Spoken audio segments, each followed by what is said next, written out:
नमस्कार। तो middle east में एक बार फिर से हालात बहुत ज्यादा बिगड़ गए हैं। सिचुएशन इतनी गंभीर है कि ऐसा लग रहा है मानो दुनिया एक बहुत बड़े टकराव के मुहाने पर आ खड़ी हुई है। आज हम यही समझने की कोशिश करेंगे कि ये तनाव आखिर इतना बढ़ क्यों रहा है और इसके असल मायने क्या हैं।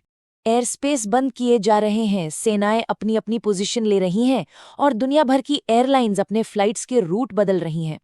ये सारे संकेत एक ही बड़े सवाल की तरफ इशारा कर रहे हैं। क्या एक भयानक युद्ध बस शुरू होने ही वाला है? तो इस पूरी कॉम्प्लेक्स सिचुएशन को समझने के लिए हम सबसे पहले देखेंगे कि मौजूदा हालात क्या हैं। फिर जानेंगे कि इस खेल में मुख्य खिलाड़ी कौन-कौन हैं और ये सब हो क्यों रहा है। इसके बाद हम जमीन पर जो संघर्ष के संकेत मिल रहे हैं उन्हें डिकोड करेंगे और आखिर में ये समझेंगे कि आगे क्या हो सकता है। तो चलिए सबसे पहले बात करते हैं मौजूदा हालात की। इस वक्त ऐसा लग रहा है कि पूरी दुनिया ने अपनी सांसें थाम रखी हैं। तनाव बिल्कुल अपने पीक पर है और टकराव के सिग्नल हर तरफ से आ रहे हैं। देखिए, दुनिया भर के देश कितनी तेजी से रिएक्ट कर रहे हैं। अमेरिका अपने जरूरी मिलिट्री बेस से सैनिकों को वापस बुला रहा है। भारत, जर्मनी, स्पेन, इटली जैसे देशों ने अपने नागरिकों के लिए अर्जेंट ट्रैवल एडवाइजरी जारी कर दी है। एयर इंडिया और इंडिगो जैसी बड़ी एयरलाइंस ईरान के एयर स्पेस को अवॉइड कर रही हैं। और तो और ईरान ने खुद अपना एयर स्पेस बंद कर दिया है। और इन सब के बीच ईरान में पिछले 8 दिनों से इंटरनेट पूरी तरह से बंद है, जिससे वहां जमीन पर क्या हो रहा है इसका पता लगाना लगभग नामुमकिन हो गया है। अच्छा, अब ये समझना जरूरी है कि इस पूरे संकट में कौन-कौन से मुख्य खिलाड़ी शामिल हैं और कैसे सबके अपने-अपने हित आपस में उलझे हुए हैं।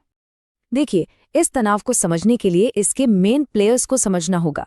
एक तरफ है अमेरिका, जो ईरान के प्रदर्शनकारियों को सपोर्ट करके वहां सत्ता बदलने का दबाव बना रहा है। दूसरी तरफ है ईरान, जो अपनी संप्रभुता बचाने और अमेरिकी एक्शंस का जवाब देने में लगा है। इसी बीच इजराइल है, जो ईरान को अपने लिए एक बड़ा खतरा मानता है। और वहीं अरब देश हैं, जो इस लड़ाई की चपेट में आने से बचना चाहते हैं। और इस पूरी बिसात पर रूस और चीन ईरान के साथ खड़े होकर अमेरिकी दबदबे को कम करने की कोशिश कर रहे हैं। तो सवाल ये उठता है कि आखिर ये संकट इतना अचानक से कैसे बढ़ गया। चलिए उन घटनाओं को समझते हैं जिन्होंने इस टकराव की चिंगारी को हवा दी है। यहाँ पर ना दो बिल्कुल अलग अलग कहानियां चल रही हैं। अमेरिका के हिसाब से वो एक दमनकारी सरकार के खिलाफ आज़ादी और लोकतंत्र के लिए हो रहे विद्रोह का समर्थन कर रहा है।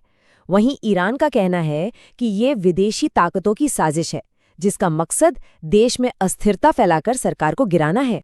और इस पूरे संकट का जो फ्लैश पॉइंट था वो एक 26 साल के प्रदर्शनकारी को सरेआम फांसी देना था।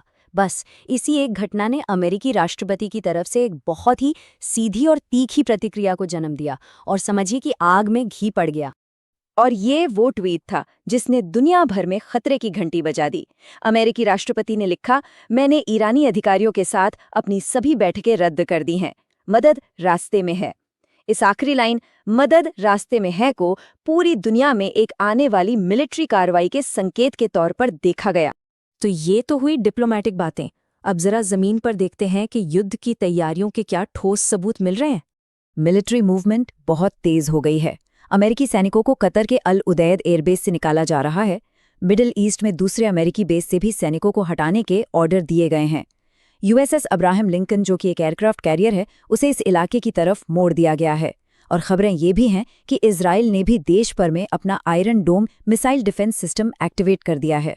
और इसी बीच इंटरनेशनल लेवल पर एक आंकड़ा सामने आ रहा है, 12,000। कहा जा रहा है कि करीब 12,000 प्रदर्शनकारी मारे गए हैं। हालांकि ईरान इन आंकड़ों को बिल्कुल गलत बताता है, लेकिन इस नंबर का इस्तेमाल करके एक नैरेटिव बनाया जा रहा है कि दखल देना जरूरी है। और इस सब के बीच एक और बहुत अजीब चीज हुई। जब ईरान का एयर स्पेस पूरी तरह से बंद था, तब एक चीनी प्लेन को ईरान में लैंड करते हुए ट्रैक किया गया। ये घटना इस संकट में दूसरी ग्लोबल ताकतों के शामिल होने की तरफ इशारा करती है, जिससे सिचुएशन और भी उलझ जाती है। और जरा देखिए कि ये सब कुछ कितनी तेजी से हुआ। पहले दिन प्रदर्शनकारी को फांसी दिए जाने की खबरें आई, दूसरे ही दिन राष्ट्रपति ट्रंप का वो ट्वीट आ गया, तीसरे दिन अमेरिका ने सारी मीटिंग्स कैंसिल कर दी और अगले 2 दिनों के अंदर कई देशों ने ट्रैवल एडवाइजरी जारी की और एयरलाइंस ने अपने रूट बदल दिए। ये दिखाता है कि हालात कितनी तेजी से बिगड़े हैं। तो अब आता है सबसे बड़ा सवाल, आगे क्या होगा? अगर मिलिट्री एक्शन होता है तो इसके नतीजे क्या हो सकते हैं? देखिए, दांव पर बहुत कुछ लगा है और इसका असर सिर्फ एक देश पर नहीं बल्कि पूरी दुनिया पर पड़ेगा। कतर और सऊदी अरब जैसे अरब देशों को डर है कि ईरान उन्हें निशाना बना सकता है, जिससे एक रीजनल वॉर छिड़ सकती है। ग्लोबल ट्रेड और तेल की सप्लाई में रुकावट आएगी, जिससे पूरी दुनिया की इकोनॉमी को एक बड़ा झटका लगेगा। लोग अभी से तुर्की की सीमा की ओर भाग रहे हैं, जो एक बहुत बड़े मानवीय संकट का इशारा है। और सबसे बड़ा खतरा ये है कि रूस और चीन जैसी दूसरी बड़ी ताकतें भी इसमें खिंची चली आ सकती हैं, जिससे ये एक ग्लोबल कॉन्फ्लिक्ट बन सकता है। और इसी बीच ईरान ने भी एक साफ साफ चेतावनी जारी की है। उन्होंने कहा है, जो देश आज चुप हैं, उन्हें ये नहीं सोचना चाहिए कि वो इस खतरे से दूर है। देर सवेर उनका नंबर भी आएगा। ये एक सीधा संदेश है उन सभी देशों के लिए जो इस मामले में चुपचाप बैठे हैं।